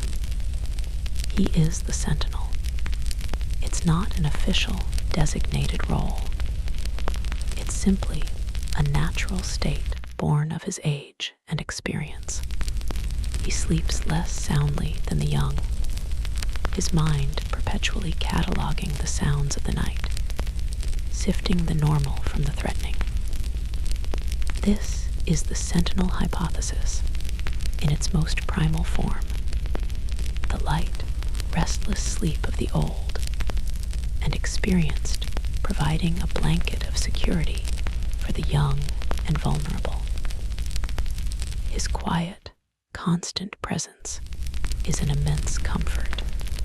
As the night deepens, the temperature drops further.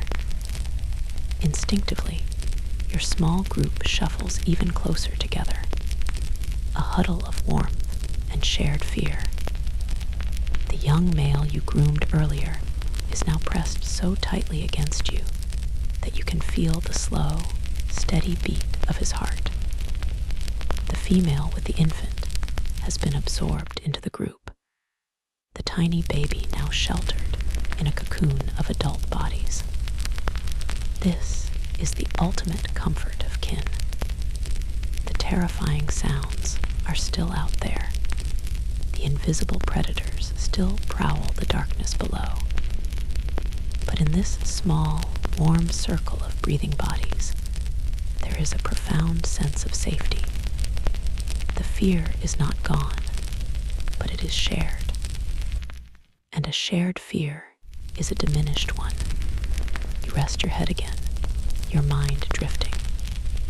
You are not thinking of yesterday or tomorrow. Your consciousness is rooted entirely in the present moment. The feeling of the rough bark beneath you, the warmth of the body next to you, the cacophony of the night around you.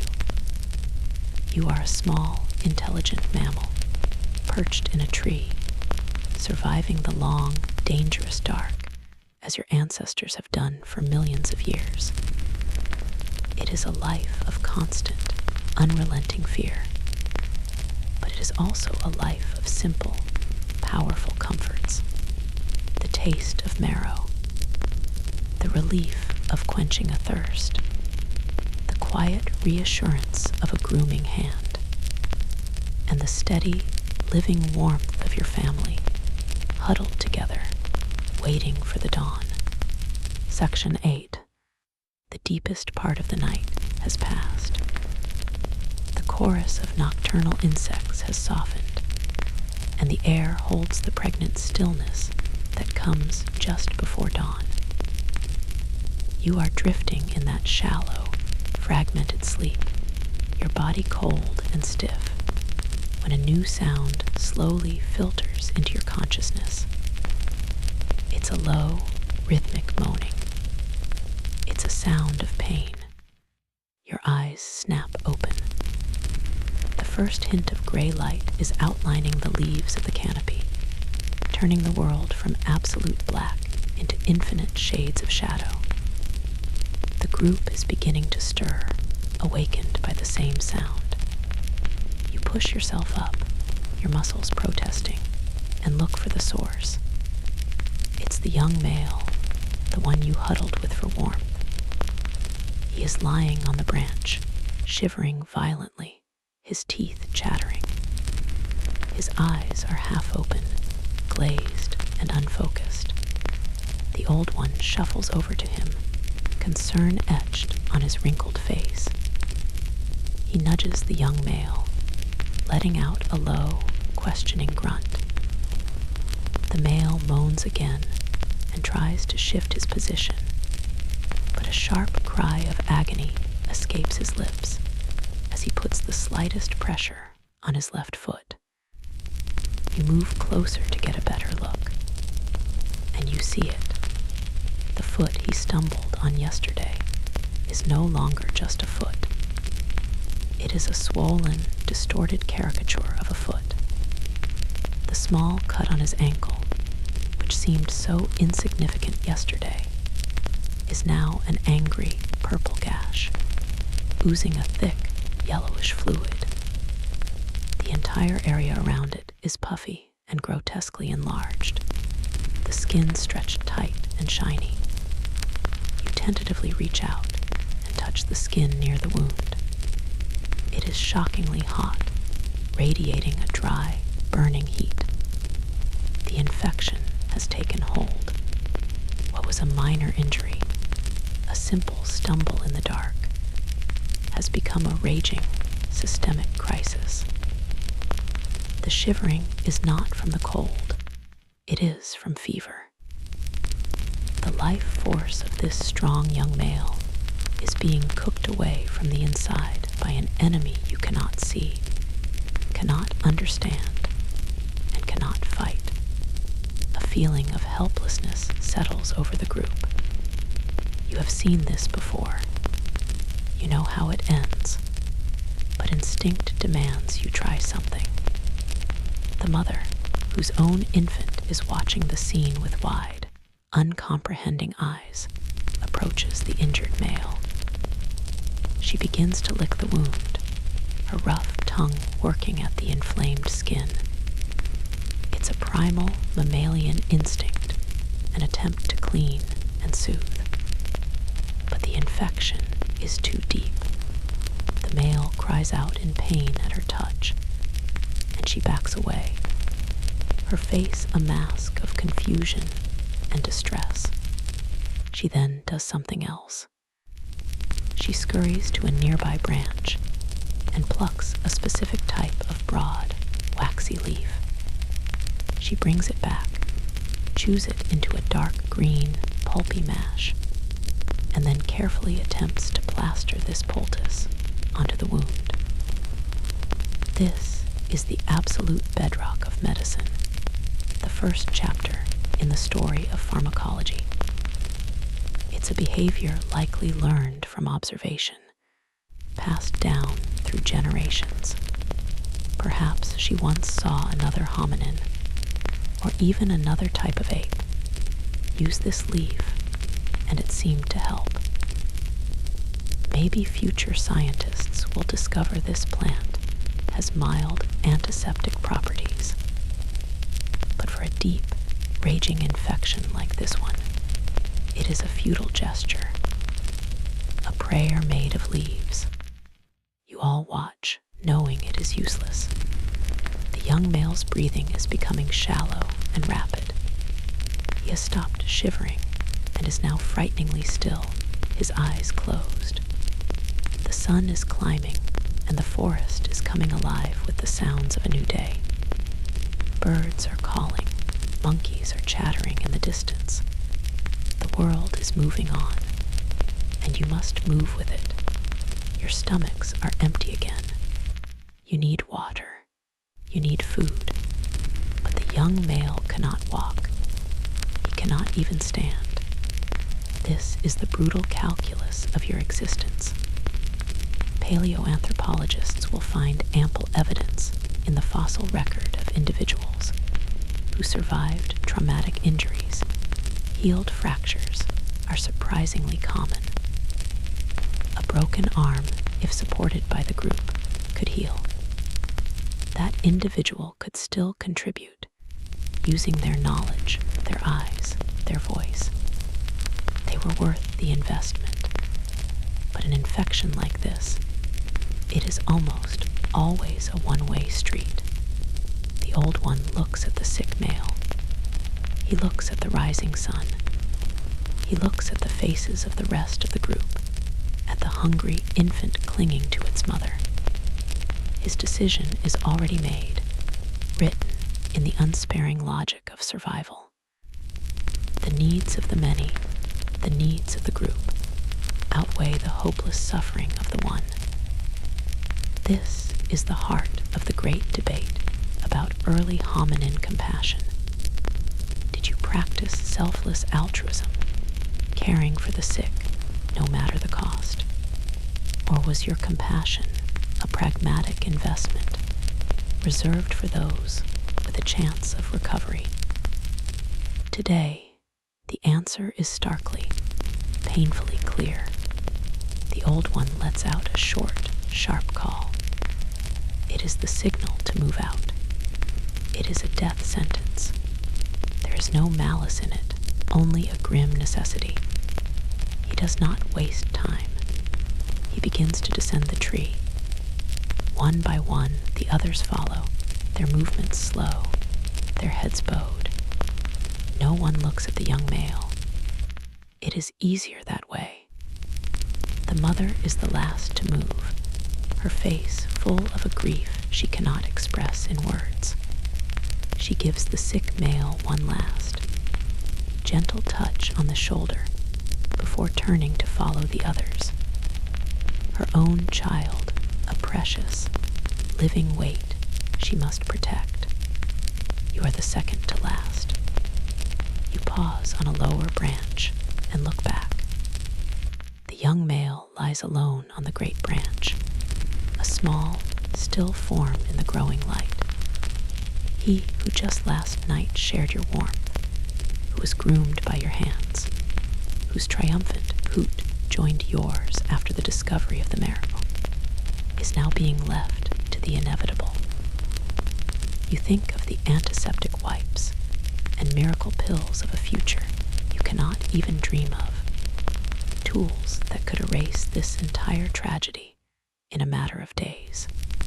But you have no such magic. Your world is one of small cuts that kill, of fevers that burn unchecked, of 1,000 tiny, random accidents that can bring a sudden and lonely end. You feel a pang of something, a primitive grief, a cold fear that this could easily be you next time. But the instinct for self-preservation is stronger. The group is moving. To be left behind is to die. You turn away from the tragic scene above and continue your descent, your feet finding their familiar holds on the bark. The day ahead promises hunger, thirst, and danger.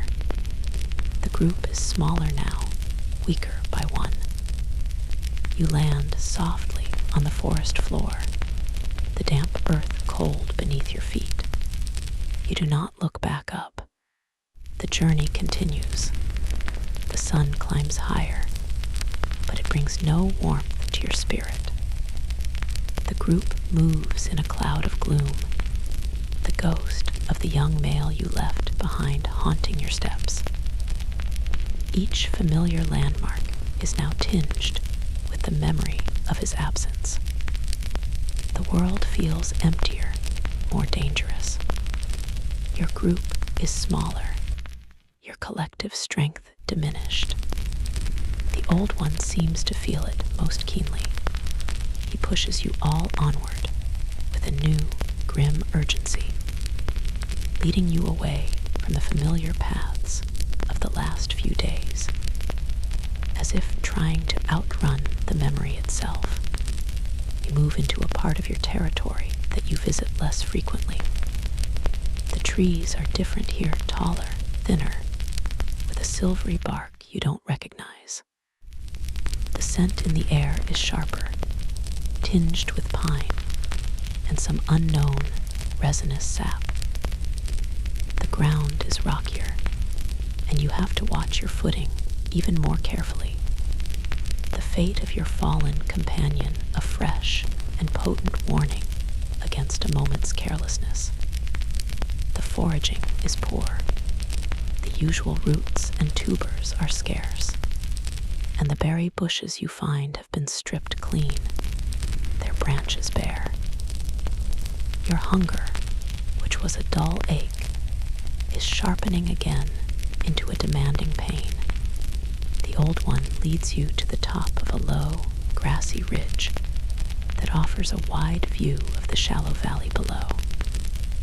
The hope is to spot a promising patch of vegetation, a fruiting tree, or signs of water. You spread out, scanning the landscape. You are pulling at some unappetizingly bitter leaves when you see it. Movement. Far below, on the other side of the valley. Your first thought is animal, but the movement isn't right.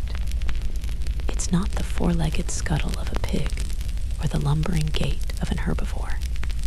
It's an upright, two-legged shuffle. It's the walk of your own kind. You let out a low, guttural noise of alarm, a sound that is pure instinct. Instantly, your entire group freezes. They follow your gaze, and a silent, electric tension flashes through them. Down below, emerging from a copse of trees, is another group. Strangers. They look like you, yet they are utterly alien.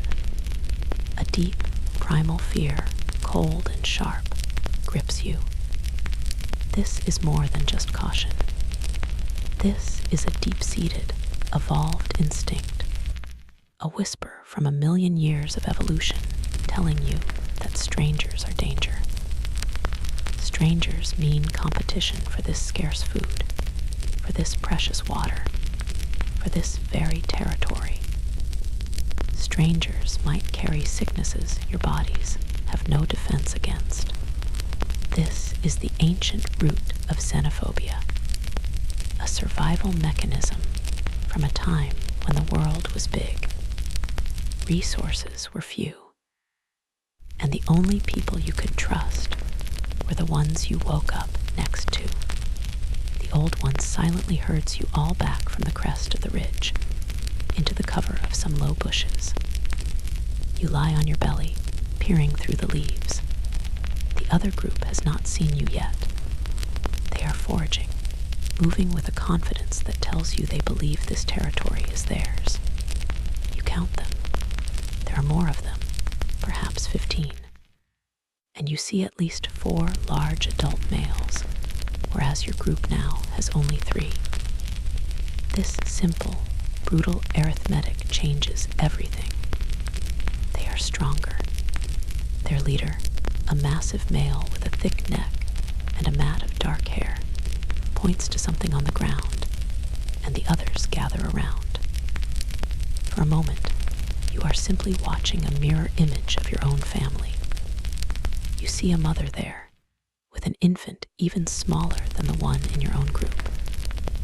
You see youngsters chasing each other in a brief, playful tussle before being silenced by a sharp grunt from an adult.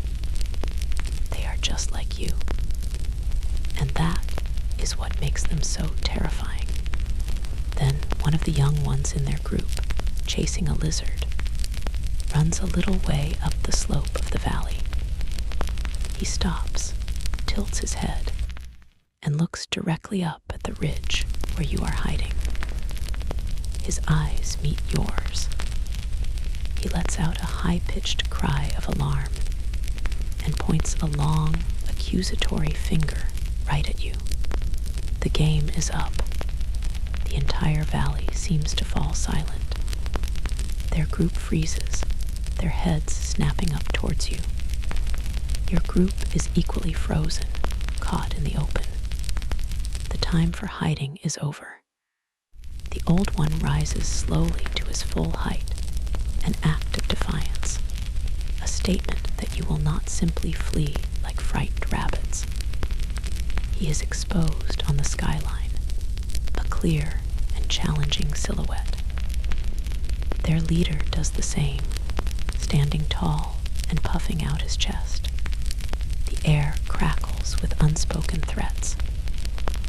This is the tense border negotiation of the Pliocene. 100 yards of open ground separate you, but it might as well be an inch. A wrong move, a sign of weakness, a perceived challenge, and the valley could erupt into a bloody, desperate battle. A battle which, according to the grim arithmetic, you would almost certainly lose. The two leaders stare at each other. Your old one lets out a series of deep, guttural barks, not a scream of rage, but a measured, resonant display. We are here. We are strong. Do not advance. The other leader answers with a similar series of calls, his slightly deeper, a clear countersignal. This is our place. You are the intruder. The males on both sides stand up, mimicking their leaders, baring their teeth, making themselves look as large and intimidating as possible. The females, including the mother in your group, instinctively pull their children close and retreat behind the line of males. As you stare across the valley, your eyes lock for a moment on one of the females in their group. She is young, and she looks at you not just with fear, but with a flicker of something else. Curiosity. It's a momentary connection that raises one of the great, unanswered questions of your time. How closed off are these groups? Is there any exchange between them?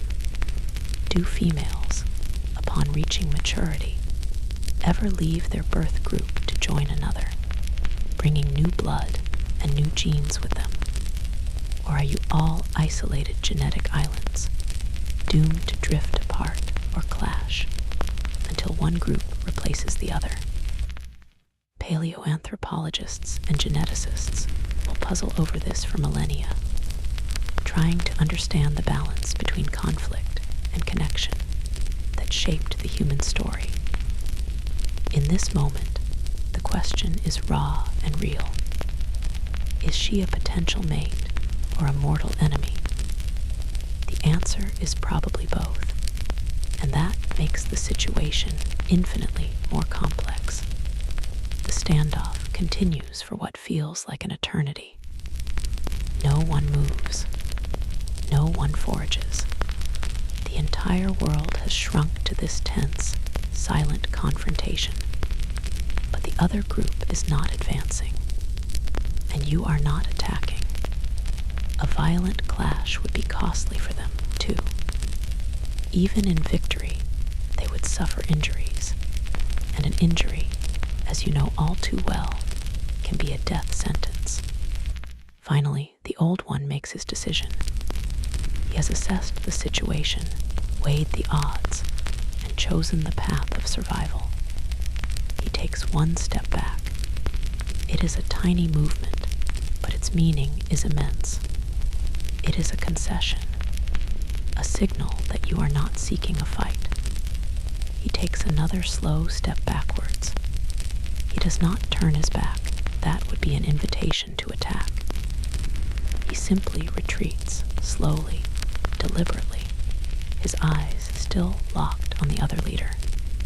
You all follow his lead, moving backwards, away from the ridge, ceding the high ground, ceding the valley, ceding the resources within it. The other group watches you go, their posture still tense and aggressive, but they do not follow. They have won. They have secured their territory without a fight. You don't stop moving until the ridge is behind you, and you are once again swallowed by the cover of the woods. The tension breaks, leaving you all feeling shaky and weak. You have survived the encounter, but you have been displaced. You have been pushed out of a part of your own territory. You are tired, you are hungry, you are grieving, and now you are navigating a landscape made smaller and more dangerous by the presence of powerful rivals. The old one looks around, his face grim. The easy foraging is gone. The day is wearing on. He has to find you food, water, and a safe place to sleep, all while avoiding the new, hostile presence on your borders. The future has suddenly become much more uncertain. The retreat from the other group leaves a bitter taste in your mouth, more acrid than any of the tough roots you are now forced to chew. You have been diminished twice in one day, once by the inexorable hand of nature, and once by the presence of your own kind. The old one leads you on, his shoulders slumped with a weariness that seems deeper than just physical exhaustion. He has led his family through terror and triumph, but today feels like a defeat, a slow, grinding retreat into marginal lands where the food is sparse and the trees are unfamiliar. You spend the last hours of daylight in a desperate, joyless search for sustenance. You find a patch of fibrous tubers that you have to dig for with your bare, dirt-caked fingers, breaking your nails on the rocky soil. They are starchy and almost tasteless, a far cry from the sweet figs of yesterday morning. They are fuel, nothing more. They quiet the painful knot of hunger in your belly, but do little to lift the heavy gloom that has settled over the group. As dusk begins to paint the sky in its familiar palette of bruised purples and soft oranges, the search for a sleeping tree becomes urgent. The tall, silvery trees of this region offer poor choices. Their branches are too thin, too exposed to the wind. Finally, the old one settles on a gnarled, crooked tree, not nearly as tall or as dense as your preferred fig, but better than nothing. It is a compromise, a symbol of your diminished circumstances. Climb is slow, your limbs heavy with fatigue and poor nutrition. You find a perch, not on a broad, comfortable branch, but in a narrow, awkward fork. There is no feast tonight, no prized liver or miraculous marrow. The memory of yesterday's bounty feels like a dream from another lifetime. The nightly grooming ritual is performed, but it is a subdued and perfunctory affair. It's less about social joy and more about a desperate, silent reassurance. We are still here. We have survived another day. That is all. You settle into your uncomfortable spot, leaning your back against the rough, unfamiliar bark. The branches here are thinner, the leaf cover less complete. You feel exposed, vulnerable. But the lack of cover affords you something you rarely see with such clarity. A perfect, unobstructed view of the night sky. You lie back, your head resting in the crook of your arm, and you look up. And the universe opens itself to you. There is no moon tonight. The sky is a vast, infinite dome of the purest black, strewn with a quantity of stars you could never hope to count.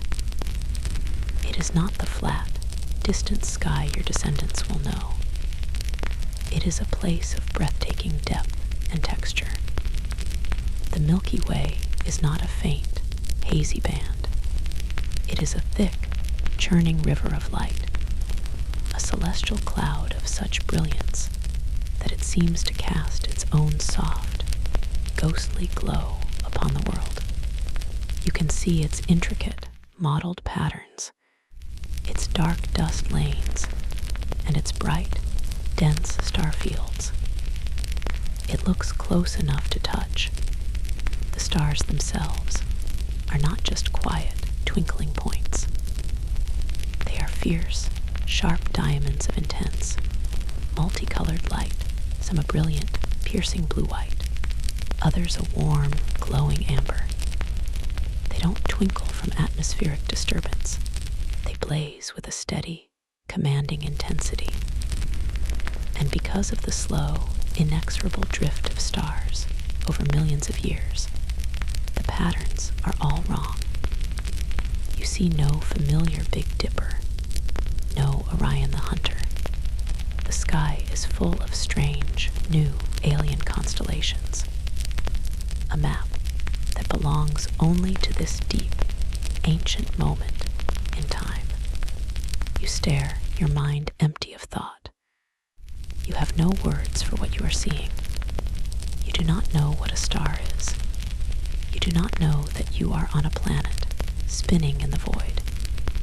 You have no concepts of physics or cosmology. And yet, you feel it. A profound, bone-deep sense of awe. A feeling that washes over you, momentarily erasing your hunger, your fear, your grief. It is a primal version of the overview effect that your space-faring descendants will feel. A sudden cognitive shift that comes from confronting the sheer scale and beauty of the cosmos. Philosophers will one day debate when your kind first developed this capacity for wonder, for self-transcendent emotion. Was it a recent invention tied to language and religion? Or did its roots sink this deep? Tonight, your silent, awestruck gaze is a quiet argument for the latter. After a day of such smallness, of grubbing in the dirt for roots, of cowering before predators and rivals, of watching a friend die from a tiny, insignificant wound, the sky is an overwhelming antidote. It is vast, it is orderly, it is eternal. The chaos of your life on the ground seems petty and fleeting in the face of this silent, majestic clockwork. Your problems, which felt so immense just moments ago, are dwarfed into insignificance. In this moment of quiet contemplation, your brief, difficult life is connected to something immense, something that stretches backward and forward in time. That spark of an idea you had hitting a bone with a rock is a tiny echo of the cosmic collisions that formed these very stars. The fierce loyalty you feel to your small, huddled family is a force as fundamental as the gravity that holds these stars in their courses. You are a part of this, not just a creature scurrying on the surface of a world, but a piece of the universe itself, temporarily alive, and for the first time, truly aware of the spectacle. You are the cosmos made conscious, looking back at itself with wonder. And within your tired, fragile body, within your remarkable brain, you carry the seed of a promise. The promise of a lineage that will not just stare at the stars, but will one day learn their names, understand their nature, and even dare to visit them. But that is a story for another million nights. For tonight, there is only this: the cool night air on your skin, the faint, rhythmic breathing of your family beside you, and the silent, breathtaking beauty of the stars. And so, as you lie there, on your uncomfortable branch in a world of giants and fears, your gaze fixed upon the river of light above, you can finally begin to let go. Let the weariness of the long day melt away into the vast, quiet darkness. The struggles of this single day are just one step in a journey so long it is nearly impossible to comprehend. A journey that has led, improbably, miraculously, to you, resting now, safe in your bed.